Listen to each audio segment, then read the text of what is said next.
University of Utah, US, and then he moved for the master to University of Virginia, and then in 2014 he joined there itself for the PhD program, and he has been recipient of many scholarships, and he has also received an award for the best teaching as a graduate teaching associateship. And I can see from his biodata that, I mean, he has a wide interest. He loves violin, and he loves cooking, and I mean, I'm really impressed that by this all this kind of different kind of activities he's going through. And I also realized that as if he is somehow also interested in electronics, because he talks about somewhere home automation or something like that. So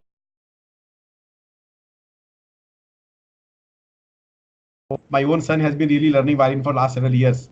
So I really was very impressed that, but of course you may be playing the Western violin. And here we play the Hindustani classical actually. We must hear you. So maybe sometime we will be able to hear you playing violin also.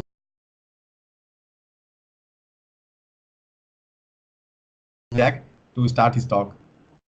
Great, thank you so much. Yeah, I just wanted to say thank you for giving me this opportunity to talk to you guys today about some of our work.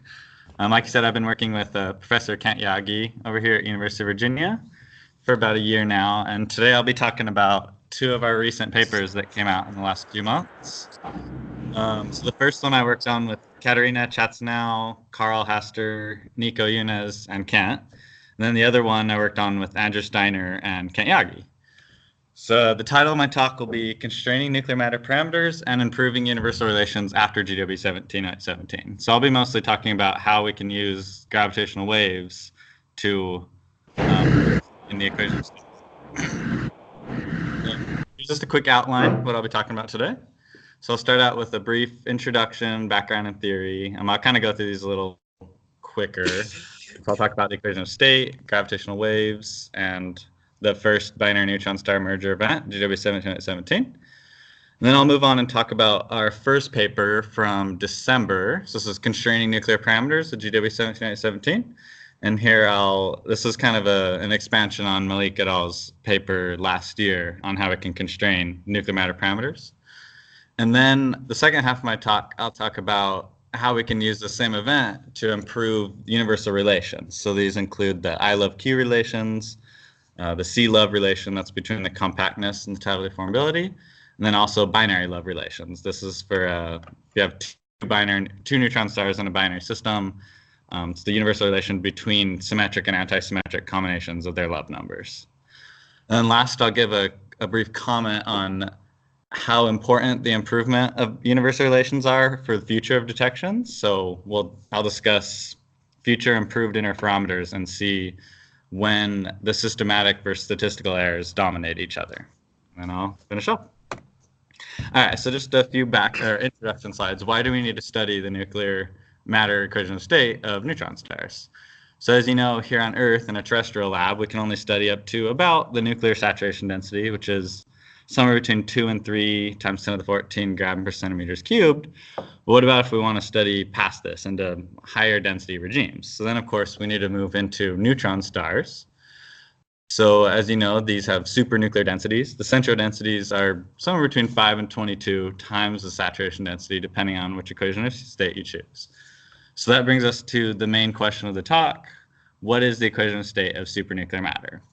So I'm going to give a few different ways that we can study that.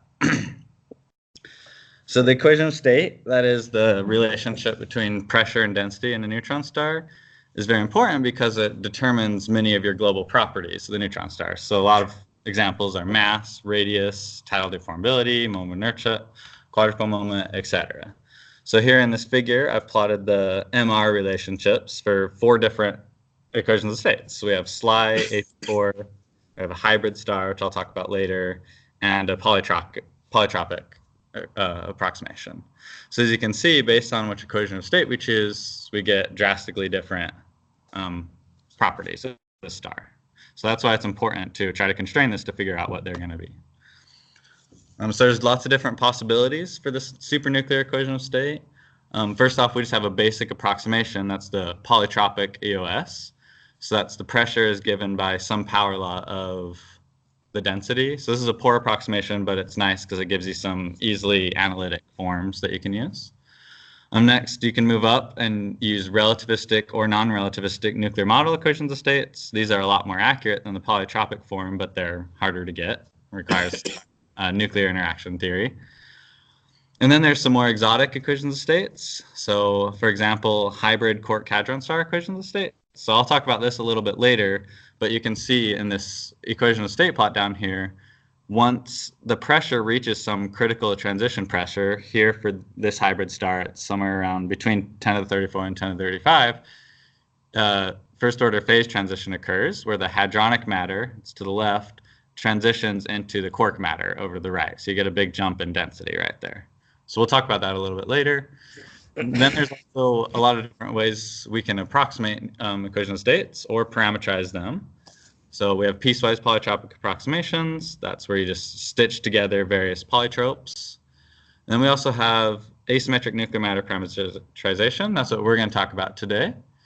And then spectral equation of state parameterization. So the main idea behind these is if you can parameterize the equation of state in some model independent way, it makes it easier because you can study these parameters rather than the equation of state itself, which then in turn lets you study the equation of state. So let's talk about these a little more in detail. So asymmetric nuclear matter, you can write down the equation of state in this top equation right here. So P is a function of rho, is rho squared d by d rho of the energy per particle. So this energy per particle, of course, depends on the ratio of protons to neutrons in your matter. So we're going to split it up based on the symmetry parameter I've listed at the bottom of the page. This we call as beta. And it's the neutron density minus the proton density over the total density. So this describes how symmetric or asymmetric your matter is. So we're going to Taylor expand our energy per particle about that beta parameter.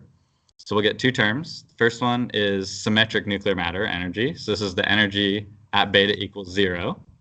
And the second term is the symmetry energy. So this is the energy you get from asymmetric nuclear matter with some beta. All right? So then we're going to go a little bit further and Taylor expand each of these individually. So the first one, symmetric nuclear matter, we're going to expand this about the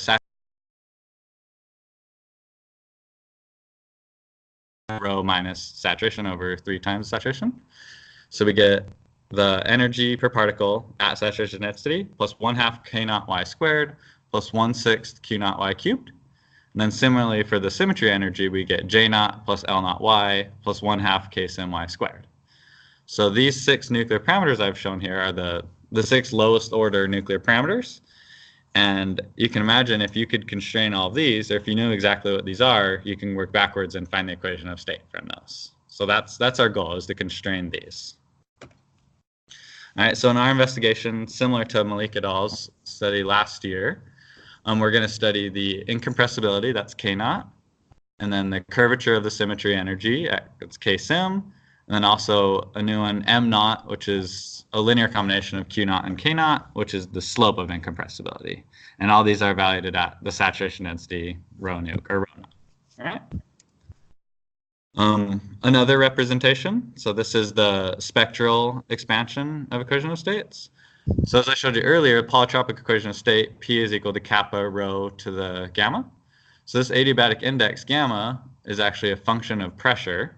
So you can write it as epsilon plus P over P dP d epsilon. So we can actually spectrally expand this. So this is in Lindblom's paper for 2018. We can expand this to be parameterized by some adiabatic indices, gamma sub k. And here P naught is your starting pressure where you start generating it out. So it turns out that given about 4 of these spectral indices, you can approximate any physical equation of state pretty accurately. So then once you have this, you specify your 4 adiabatic indices, you can go back to this differential equation and solve for the equation of state. So that's epsilon as a function of pressure. So here's just a quick example of this.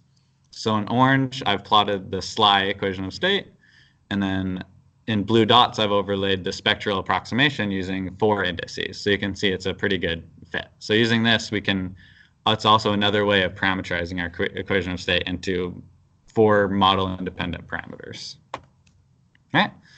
So in gravitational waves, as I showed earlier, if you could independently measure any 2 neutron star observables that depend on the equation of state, you can use this to go backwards and constrain the equation of state.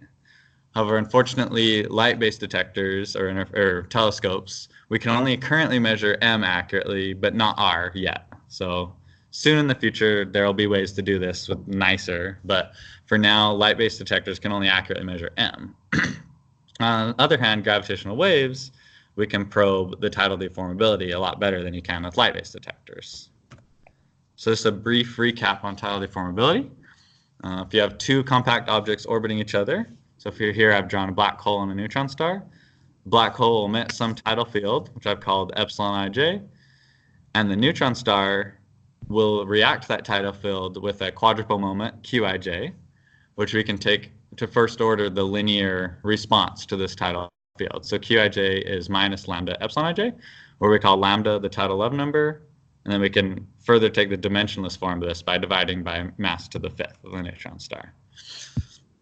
So the question is, how do we get tidal deformability out of this? And look at that, we can look at the potential between the 2 objects. So that's 1 plus the TT component of the metric over 2. And we doubly expand this.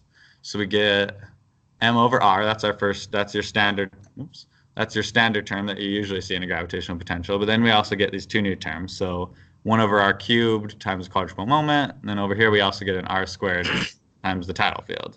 So you can imagine that if you take different asymptotic limits of this potential, and knowing GTT, you can solve for the quadrupole moment and the tidal field, then work backwards and solve for the tidal love number.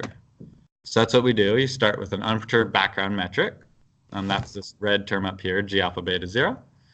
So this is a spherical static star spacetime, and we're also going to use a perfect fluid energy stress energy tensor. So this is shown in Hinder 2008, where equation 4 is our background metric, and equation 5 is our stress energy tensor. And one important thing to note here is it depends on both the density and the pressure. So of course here we're going to need to input the equation of state to close the system of equations. Then we're going to perturb our metric, so that's this H alpha beta. This is a perturbative, this corresponds to the external tidal field exhibited by the companion star. So now that we have our perturbed metric, we can plug them into Einstein's equations. Then we input our equation of state, that closes our circle of equations, and use some boundary conditions, and then we can solve for tidal deformability. So that's what I showed on this next slide. This is the mass-love relationships for those same 4 equations of states. As you can see, once again, it depends on your tidal deformability. So for example, for a 1 solar mass star, for just these 4 EOSs, you can have a range of 1,000 to almost 10 to the 5 for tidal deformability. All right, so GW170817, we got lucky and observed a binary neutron star merger event in 2017. So now we're in the case where you have 2 neutron stars orbiting each other. So of course they'll each emit their own tidal field and each deform from sphericity from the companion star. So we're going to have lambda 1 and lambda 2, but it turns out that these 2 parameters are very degenerate with each other. So it's really hard to extract these from the waveform. But what we can instead see is what we call the chirp deformability, or the mass-weighted deformability. That's denoted by lambda tilde, and it's pretty much the mass-weighted combination of these 2 deformabilities, where here Q is the mass ratio, that's M1 over M2. And this is the dominant parameter in the waveform. So this is what LIGO can measure with gravitational waves. So up here I've drawn what their posterior distribution on lambda tilde looks like, where the dashed maroon vertical lines are the 90% confidence interval, and these orange vertical lines are the NM counterpart follow-up, which was able to also constrain lambda tilde. So we're going to use this posterior distribution on lambda tilde in order to work backwards and constrain the nuclear matter parameters. All right, so they're also able to place limits on some other parameters. So chirp mass, that's the dominant mass term in the waveform, that they're able to very accurately constrain to within 0.001 solar masses. But then individually masses, as you can imagine, they weren't able to constrain very accurately. So M1 had a range of about 0.2 solar masses, and similar for M2. and mass ratio was about 0.73 to 1. Some more recent estimates brought this up to 0.8 to 1, but it's still a pretty large range. And then, of course, chirp deformability was between 70 and 720 to 90% confidence interval. And one other important thing they're able to extract from this event is the posterior distribution on the equation of state. So that's what I've drawn here. They did this by sampling equations of states with spectral parameters in these ranges I've shown at the bottom of the plot. And by doing that, they did a Bayesian analysis with this prior. That's the red curves on this plot. Those are the priors. And the resulting posterior is in the blue. So we're going to focus in our talk on the light blue shaded region. That's the 90% credible region on the equation of state. So I'll talk about that a little bit later on the second half of the talk. All right. So now for our results, we want to constrain the nuclear matter parameters. This is our first talk. The archive link is given right there. And I'll talk a little bit about previous work. So important work by Alam et al. In 2016. They were able to find correlations between various nuclear parameters and the neutron star radius. So here on the left, I've given just one of their many plots they showed in their paper, where they plotted m0, that's one of our nuclear parameters, versus the radius at 1 solar masses. So each of these data points correspond to a different equation of state. They use their analysis. They found a best fit line, and then the correlation between these two parameters, it was pretty weak at about 64%. And then what they found is if they took linear combinations of nuclear parameters, m0 and beta L0, where beta is just some coefficient chosen such that the correlation is maximal, and then plot that versus the radius at 1 solar mass, they found that the correlation increased all the way up to 95%. So that was a huge success, and you can imagine that if we could, for example, constrain the radius, we can use this same universal relation to constrain some combination of nuclear parameters. So that's what Malik et al. Did exactly in 2018. They changed a few things about their analysis, and they, instead of radius, they found universal relations between linear combinations of nuclear parameters and the tidal deformability. So this is tidal deformability at 1.4 solar masses, and they found pretty similar correlation of about 92% for this same linear combination of nuclear parameters. So what they did is, using this universal relation, they found a mapping between lambda 1.4 and lambda tilde. As you remember, lambda tilde is what GW170817 can measure. So they can map those constraints on lambda tilde into lambda 1.4. And then by assuming this universal relation lied exactly on this best fit blue line up here, and assuming individual masses 1.4 and 1.3, they were able to use prior distributions on L0 to find constraints on m0 and ksim. This is very important work because they're able to, using a gravitational wave event, to constrain the nuclear matter parameters of the equation of state. So what we did in our paper is we further expanded on Malik et al.'s analysis, and these are the 5 main things that we changed. So first of all, we're going to use a broader set of equations of states. This is so we can further take into account every possible systematic uncertainty we can think of. And next, number 2, we found correlations directly between nuclear parameters and lambda tilde, rather than relying on a mapping between 1.4 and lambda tilde.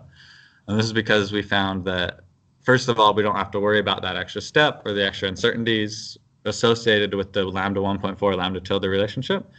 And we also found that if you include more exotic equations of states, such as hybrid star equations of states, this universal relation doesn't exactly hold anymore. So this correlation dropped, and you see some hybrid star equations of states down here off the universal line. So we're going to directly use lambda tilde. And next, we're going to analyze all of our correlations as a function of mass ratio, rather than the assumptions of mass 1 and mass 2. We'll also take into account the EOS scatter uncertainty. So if you look at the scatter plot, there's a definite uncertainty in the scatter of our equations of states about this equation, about this best fit line.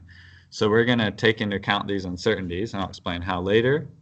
And lastly, we're going to utilize the full posterior probability distribution on lambda tilde as our priors, rather than the 90% confidence interval. So I'll show you in a few slides how we're going to do that. All right, so just a quick look under our EOSs. So as I said earlier, we did use the same 33 nuclear EOSs used in Malik et al.'s paper. And then additionally, we added 8 more EOSs, which we called phenomenologically varied equations of states. So our collaborator, Andrew Steiner, generated these for us. And what he did is he randomly sampled all the low order nuclear matter parameters within their previously constrained ranges. He randomly sampled those, and then for each set of parameters, he generated an equation of state. So he sent over 1,000 equations of states, and we took out all the physically invalid equations of state. So ones that had decreasing pressure as a function of density, ones that didn't support 1.97 solar mass neutron stars, which is the highest observed neutron star yet. And also we took out any equations of states that had speed of sounds inside the matter greater than the speed of light. So that left us with 88 phenomenologically varied EOSs, or we shorten that to PE. So you can see in this plot, the PE EOSs are the red red curves. As you can see, these, just because the nature of how we generated these, they randomly vary in their various parameters too. Unlike the RMF and SCRM models used in Malik et al.'s paper, these typically follow similar relations in MR and lambda. All right. Another thing I mentioned is we're going to do it as a function of mass ratio. So over here on the left, we plotted lambda tilde as a function of mass ratio. And as you can see, it does not depend strongly on it. This is a representative set of our 120 EOSs. So as you can see, lambda tilde does not depend strongly on mass ratio. So that's kind of a good hint that it's all right to pick really any value of mass ratio within this range. So we ended up doing our calculations at the center value of mass ratio, which is somewhere around 0.9. All right, and then over here I've plotted correlations between lambda tilde and nuclear matter parameters for various different combinations. So we have L naught, K naught, M naught, and then linear combinations of them all with L naught. So as you can see, these also do not depend strongly on mass ratio, which is also a good sign to pick mass ratio somewhere here on the center, where it actually wouldn't change much if we picked mass ratio 1 or 0.75.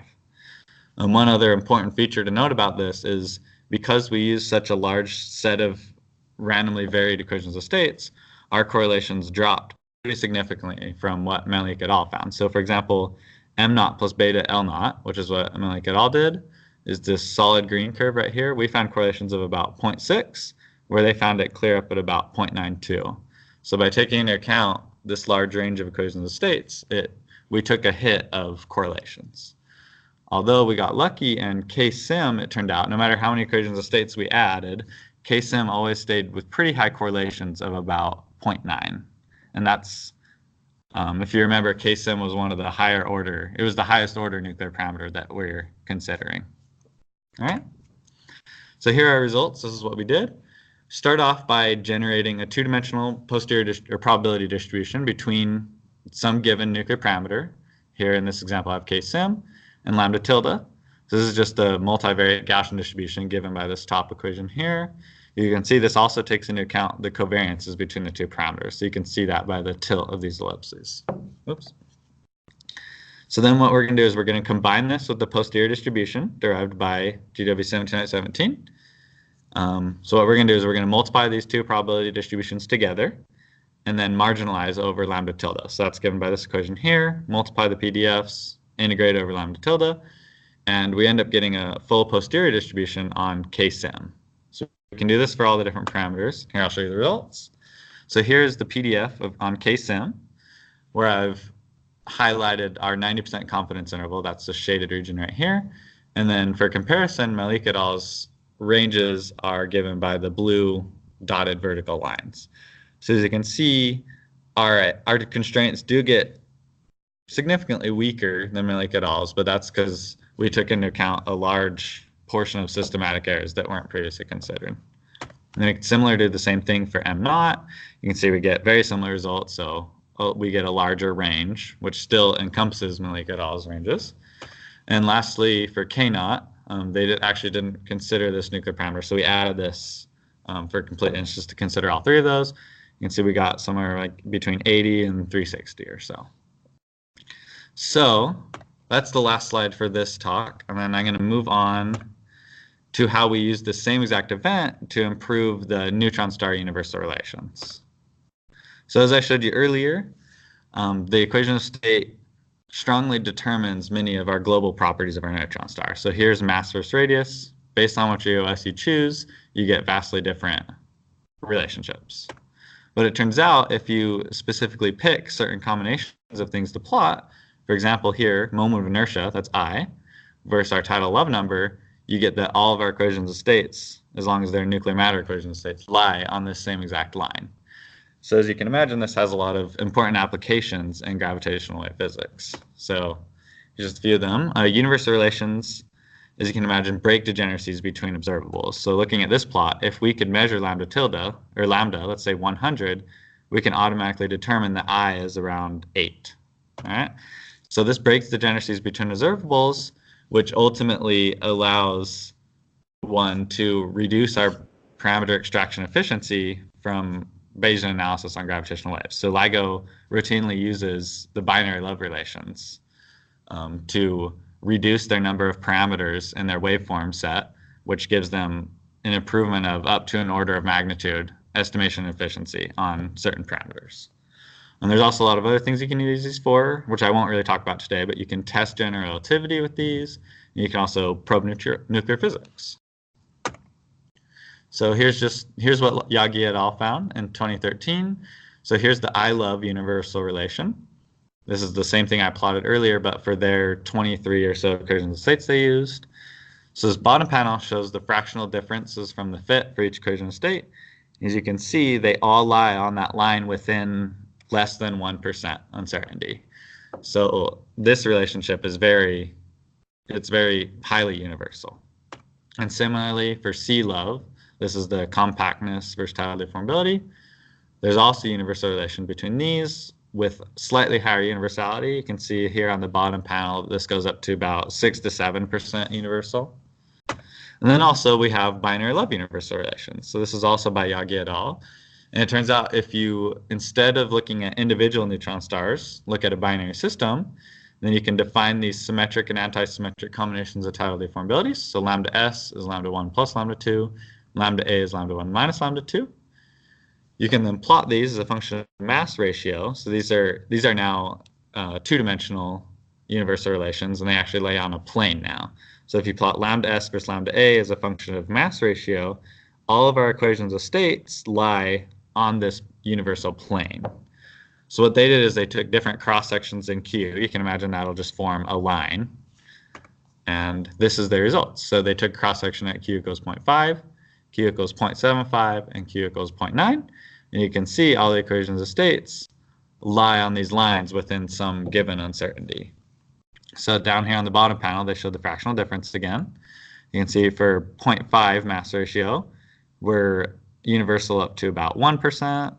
For 0.75, we get up to about somewhere around 10% universal. And for 0.9, we take a big hit in universality and go up to around 50%.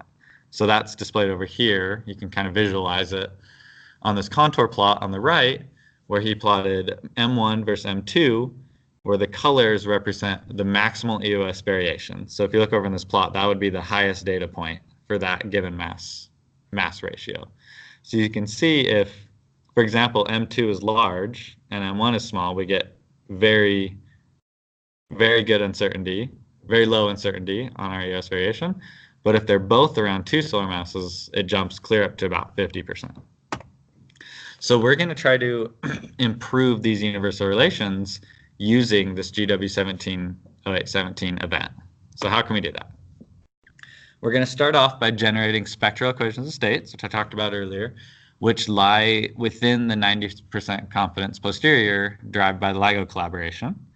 And then we're also going to generate another set of what we call unconstrained USs, which do not lie within the posterior, just so we can compare the two results. So then, just like usual, we find M, R from TOV integration, solve for lambda tidal deformability, moment of inertia, quadrupole moment. Then we're going to reject any equation of states, which, first of all, does not support astrophysical observations. So they need to, at the very least, support 1.97 solar mass neutron stars. And we also reject any equation of state which observes the speed of sound greater than the speed of light within the neutron star up to 10%, similar to what LIGO did in their analysis.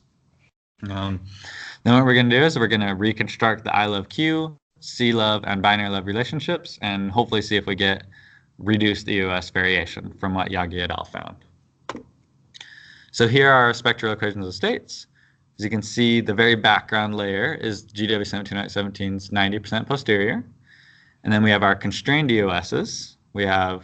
This is only a representative set of what we use, but we actually used 100 equations of states, which lie within this posterior credible region. And then we similarly made 100 randomly generated unconstrained equations of states, which don't lie in the region. So our goal is to see if we find improvement from the unconstrained EOSs to the constrained EOSs in our universal relations. And then here's just a M-love relationship between these sets of EOSs. So you can see we suppressed the region in ML space, basically. And also one other thing we're going to consider, as I mentioned earlier, are the hybrid stars. So here are the 10 hybrid EOSs we use. These are from Paschalidis' paper, 2018.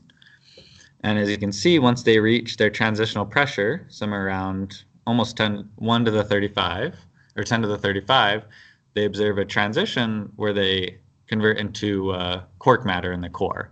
So these stars, as long as they have a high enough mass to reach this transitional pressure, they'll have hadronic matter on the outer layers with a quark matter core. So we're going to see also how these obey our new universal relations. And these are just the resulting M-love relationships for these guys. So as you can see, if the mass is large enough, they observe this transition point right here, where it goes from pure nucleonic matter on the right into a hybrid star branch over here. So if our mass is greater than this transitional mass, say 1.7 for these 4 guys at the bottom, your neutron star will have a quark matter core and a hadronic matter outer layers. Right? So just one other technical thing that we're going to change about Yagi et al.'s analysis is the fits they used for their universal relations were a logarithmic power series, which unfortunately did not limit to the Newtonian case as your compactness limits to the Newtonian limit. So what we're going to adjust this fit to instead do kind of similar to what they did in their binary love relation, and we're going to append this control factor, which CYX x to the alpha outside of some resummation series. So here, y and x correspond to your 2 observables that you have a universal relation between. CYX is some fitting factor, and then alpha is the coefficient on x, which gives you the Newtonian case. So for example, on equation 10, if you're doing I love, alpha will be 2/5. That's the Newtonian limit of I love. And then for Q love, it's 1/5. For C love, it's -1/5, and so on and so forth. So by doing this, we get very similar fits to them with similar R² values. However, we can be assured that as you go to the Newtonian case, it limits properly. So here are our results. So here I'm showing I love relations, similar to what I showed you earlier. And as you can see on the top panel, I've plotted, this is for all 210 equations of states. They all lie on the same universal line. And in the bottom panel, I show our variation for all of our equations of states. So as you can see, the unconstrained USs are dotted maroon. We can see there's large suppressant between the fractional difference from the fit from unconstrained to constrained. So that's good. That was our goal of this paper, was to see this suppression between the two. So over here on this table, I've listed our various maximal EOS variabilities. So the old case is what Yagi et al. Found, 0.59%. And for our unconstrained case, we jump up a little bit to 0.77%. And then our constrained EOSs drop all the way down to 31%. So it's almost a 50% improvement. And then hybrid stars, as you can see, they are slightly higher EOS variability, but they're still pretty universal up to almost 2% about. So you can say that they do obey the I love Q universal relations, but albeit you take a hit with some universality and it jumps up factor of 4 or 5 times, or 3 or 4 times. Right? So similar, we can do the same thing with Q love. This is pretty much the same plot, but for Q love, similar results. Same for IQ. And then C love. So as you can see here, we also observe pretty much the same thing. We get a large suppression between the unconstrained EOSs and the constrained EOSs, which is good. So here we jumped from 7.2% to 2.17%. So that's a very large reduction here. And then did the same thing, of course, for binary love relations. So here I'm in my bottom panel, I'm only looking at Q equals 0.9, just for simplicity. So Yagi et al. Found about 50% maximal EOS variability. And for our constrained case, we found 21%. So more than a 50% reduction in uncertainties. And then one important thing to note here is you can see that the hybrid stars definitely do not obey these universal relations. So as you start over here at high lambda s, the hybrid stars do obey the universal relations as expected because this is just nuclear matter. But then once they hit their mass transition value, they jump clear off the universal line and into their own new kind of subset of hybrid star universal relations. So in our paper, we actually didn't discuss this, but that's left to future work on how to properly fit these hybrid stars. So here I showed kind of some first tests on how you can fit these hybrid stars, but that'll be left to future work on how to make new hybrid binary love universal relations. All right, so just to finish off, I'll comment on how worthwhile it is to continually improve universal relations. So what we've shown in our paper is that by restraining our EOSs to what GW170817 gave us, that we can find a reduction in uncertainty on these universal relations, which are routinely used by LIGO.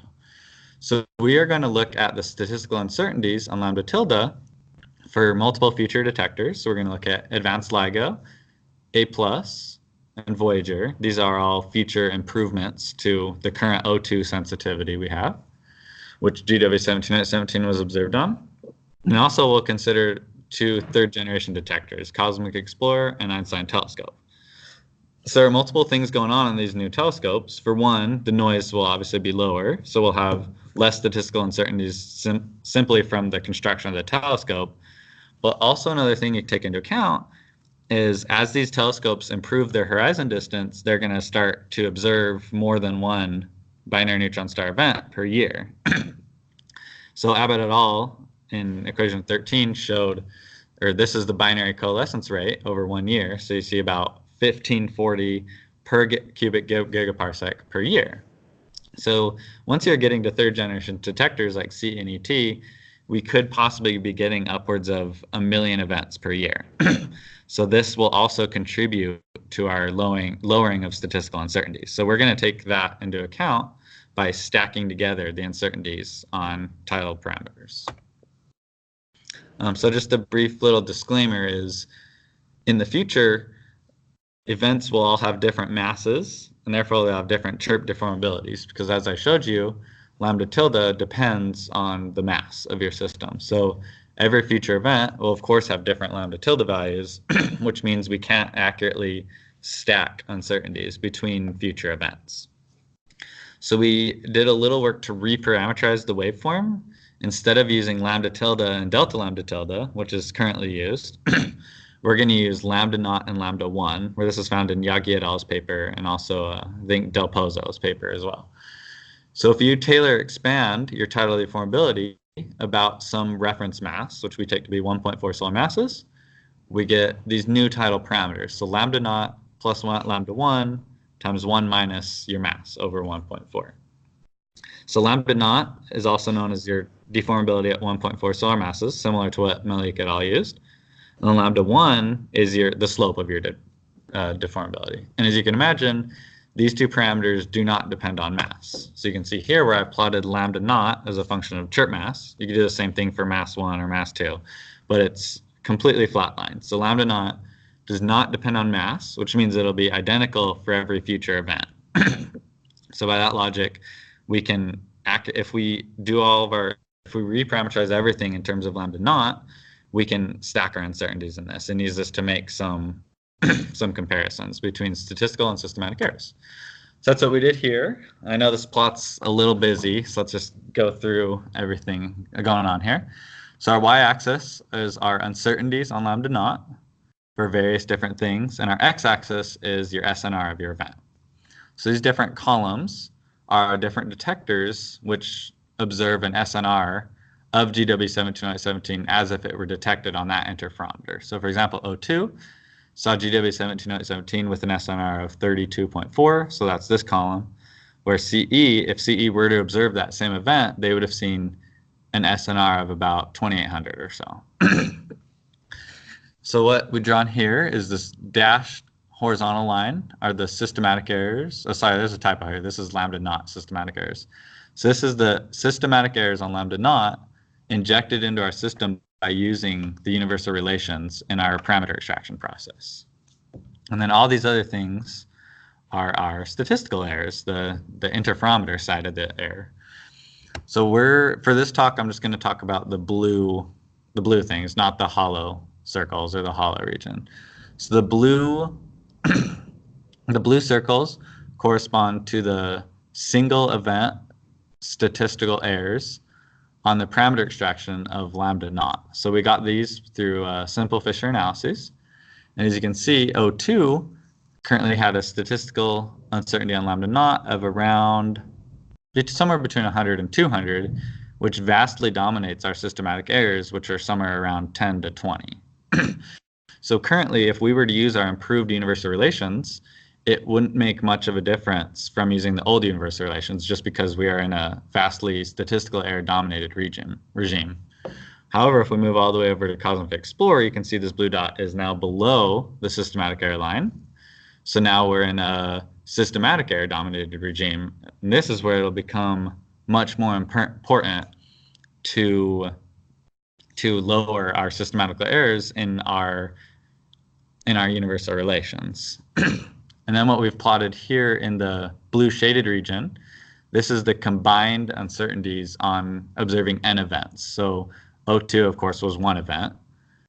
Cosmic Explorer over here is between, I think, somewhere around 1 million to 4 million-ish events. So the thickness of this corresponds to the pessimistic and optimistic values of binary neutron star observers.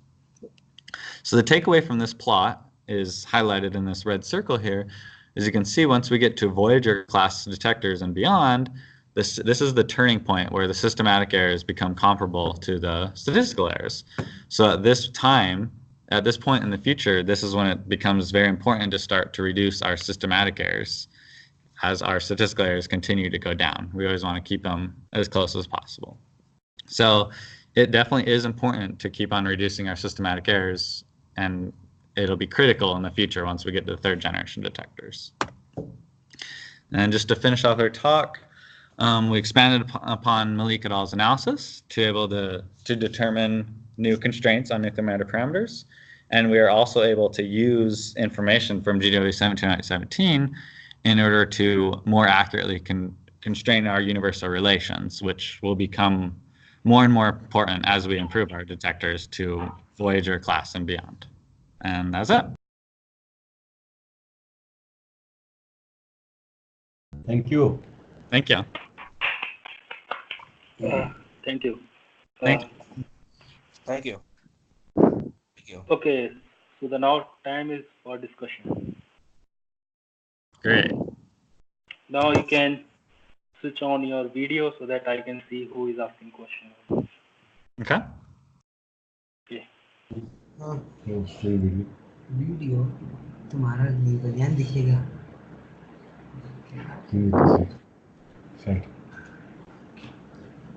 Hello.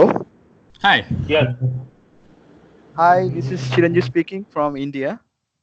Hi. First of all, thank you very much for this wonderful presentation. Great. Thank you. I have a few questions Okay. to start from the very beginning. Okay. At the very beginning, you talked about the central density of a star in a range of 5 to 22 Yeah. nuclear saturation density. That might be. I have never. I think I got that from Ludman's paper, but that might be a little off. I might have to re-update that slide. Yeah, because this 22 number seems to be a bit large, no? Yeah, I was actually thinking that this morning. I was like, I think it is a little large. I don't know. Does anyone know any upgrades who have better constraints on that? All right. I mean, this is not a serious question. Yeah. The question I have is that you are talking about this 88 phenomenologically varied models, the ones you constructed by varying different nuclear matter properties. Yeah. And you restrict, you cancel those models, and you do not take into account which do not satisfy the causality relation, right? Yes, exactly.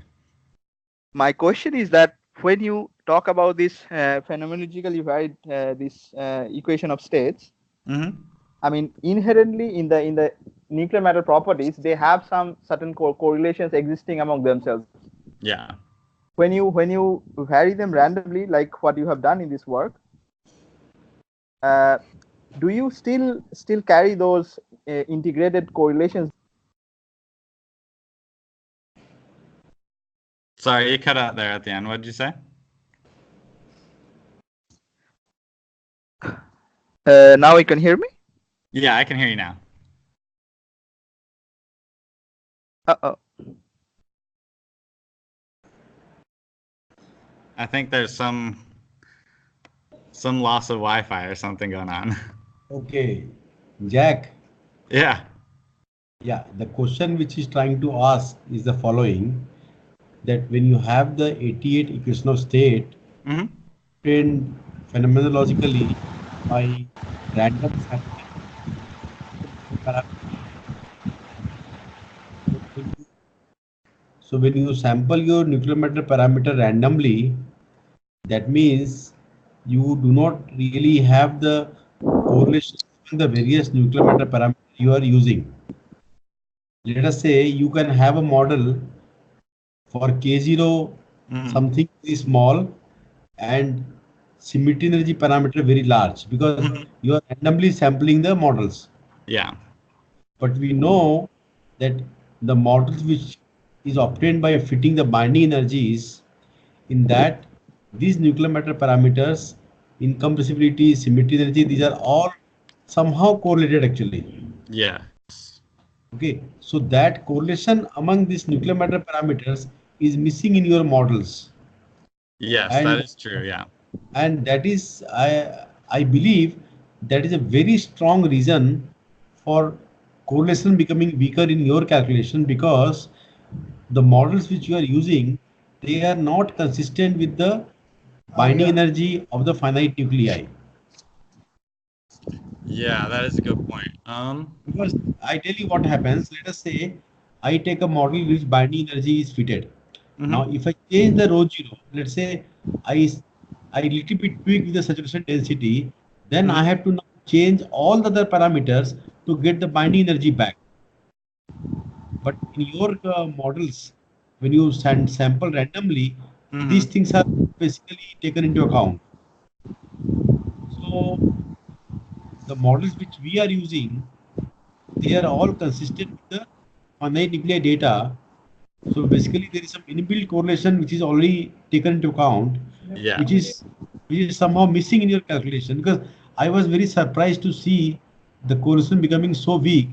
And then I saw that how you have constructed the models. So I realized in your model is basically you randomly pick up the value of K, rho, and all those things in a given range by gloomily actually. And that is why I think that is a main source that you are getting the correlation very weak. Yeah, that does make sense. And I'm not entirely sure because Andrew Steiner, the nuclear Yeah, I physicist. understand. Yeah, I understand. But I really looked into this, the way you have obtained the model. I mean, what if you want, what we can do, that we can in fact I can send you some hundreds of the ISCOM models where you will have a lot of scattering among the various nuclear metal properties. Yeah. And then you can redo your analysis and see what happens. I see. Yeah. Yeah, that is. Thank you for your comment, and I think that would be definitely something to look into for future projects. I think we're gonna keep on working on this type of stuff with follow-up papers. So yeah, I think that's a great comment. So hello, Okay, Rana hello, has one question. hello. This is Rana. So in connection to this comment by Vijayda, so I just want to add. So even I mean he incorporates realistic equations of state as Vijayda mentioned, but the posterior what Jack got will be, I mean, the region the he got will be reduced, right? So it will be the answer you got right now is, I mean, so with the minimum correlations, so it is much wide. But when you incorporate the realistic equations of state, that will only improve your results. I mean, so so Exactly. in that case, it is good actually. So you cannot go beyond this range now you got. Yeah, and one important thing to note that we found by playing around with this new method. So Malik et al. They didn't use this two-dimensional distribution that I'm showing on this slide between nuclear parameter and lambda tilde. So we found that by using this method, we don't strictly require high correlations, just because we're taking all the correlations into account with this covariance matrix. So we found that, so in Malik et al.'s paper, it was an absolute requirement that correlation was high in order to use the universal relation, but we don't have that constraint anymore. Right. So that's one other thing to note. Yeah. But Jack, here I have a point that see, when you get the two-dimensional plot, there you require a kind of a covariance matrix between the two quantities. Yeah. Now, since your equation of states are basically obtained which may not satisfy the properties of the finite nuclei, you that matrix which you are using, like 2 by 2 matrix in the exponential, that what you say sigma, that matrix also may be because see, that matrix controls the width of the distribution. Yeah. Like when you have in your two-dimensional Gaussian kind of distribution, so you have something called 2 by 2 matrix, which is a covariance matrix. Yeah. Now, the covariance matrix is obtained by basically the kind of equation of state you have used. Now, if the covariance matrix is not very correct, then you will get a very wide distribution actually.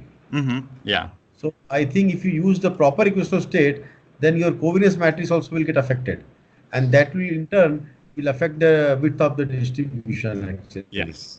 Yeah, that is a good point. Thank you. Yeah. Hello. Hi. Yeah, I am back. My connection is not very good, so my That's connection got cut. I asked whatever you wanted to ask actually. I completed your question actually. Yeah. No. I listened to your discussion, so you completed my question, so there is no complaint from my side. Good. Yeah. Thank you for your comment. What I continue from there is that when you were showing this correlation of M0 plus beta L0 or Ksim plus gamma L0, you showed that for Ksim, the correlation is something like 0.9, and for M0, which is going to 0.6 or something like that. Yeah. My question is that this beta and gamma, what values you have taken, or you have tried different values of them to find the maximum correlation? Yeah. So actually, on that, we did change how we chose alpha and beta and gamma. Here, let me pull up the paper. I can show you the actual plot. So with the old set of equations of states, this actually plays into that we didn't use the correlations. So on this plot right here. So you can see, let's look at this one. So M naught. So as you can see here, I've plotted the correlation as a function of beta. So that's the beta inside M naught plus beta L naught. This doesn't really have a maximal value. So in Malik et al.'s work, there was a maximum value. So for Ksim, we observe a maximum value. You can choose gamma at around 3. But with our new equations of states, which of course this might change in the future if we take into account correlations, there's no maximum. So we actually, for our analysis, we chose where the correlation was equal to about 0.5, because it's just like an arbitrary 0.5, right? It doesn't actually matter if we use 0.5 or 0.6. But the higher number of beta we use, the more uncertainties gets accrued into the calculations. No, that perfectly answers my question, because I was confusing it with that you taken the same value what Malik et al. Took, and you found the correlation. Okay, so that answers my question. Thank you. Yeah, thank you. And I have a follow-up question with this lambda tilde. Okay. This lambda tilde, which gives this tidal deformability. It essentially gives the mass ratio of two rotating stars. Yes. Which is ultimately goes into your equation of state calculation. What constrains your nuclear matter properties in the equation of states is basically this mass ratio of these two stars, which comes from this gravitational wave calculation, isn't it? Yeah. My question is that how is it different from those calculations? For example, the independent measurement of neutron star mass by Antoniadis. The one gives this maximum mass of neutron star to be 2.01 or something like that, this Nature paper. So there they measured some arbitrary independent neutron star mass from some different Shapiro delay or something like that, the technique they use there. Yeah. How the information on the mass from this tidal deformability is different in the inputs of calculation of the equation of state from those calculations which were done by this Anthony and this et al.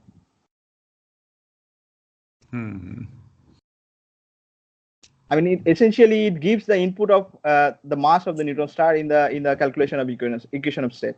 Yeah. So essentially, what you provide in the calculation of equation of state is the mass of the star. Yeah. So whether it comes from the gravitational wave or it comes from a different calculation of the different measurement of the mass of the star, how is it different from those calculations? This bothered me for a long time. Yeah, we actually didn't take that into account. So we're basically showing that lambda tilde doesn't change with mass ratio really at all, especially where GW170817 is concerned. So we just kind of picked a central value of mass ratio without taking into account what other telescopes measured. But yeah, that is a good point. Okay. Thank you. Yeah, thank you for your comments. Yes. Anyone have a question?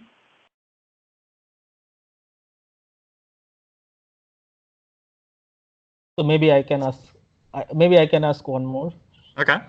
So this is Rana again. So equation of state for hybrid stars you took all have this first order phase transition, sharp first order phase transition, and these are basically via Maxwell constructions. Yeah. So did you also consider or plan to consider Gibbs constructed hybrid star equation of states? No, we actually didn't consider that, but as I said earlier, we're going to try to, in future work, we're going to try to constrain universal relations for hybrid stars individually, and that was one of the topics we're hoping to consider in that paper, because here in this paper, we only considered these 10 models used by Pashalides. Okay. Yeah. Okay. Thank you. Thank you.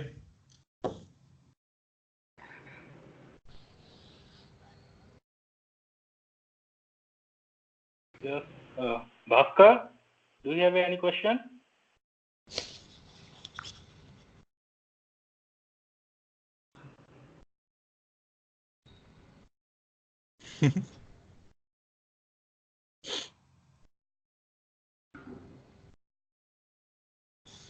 I think.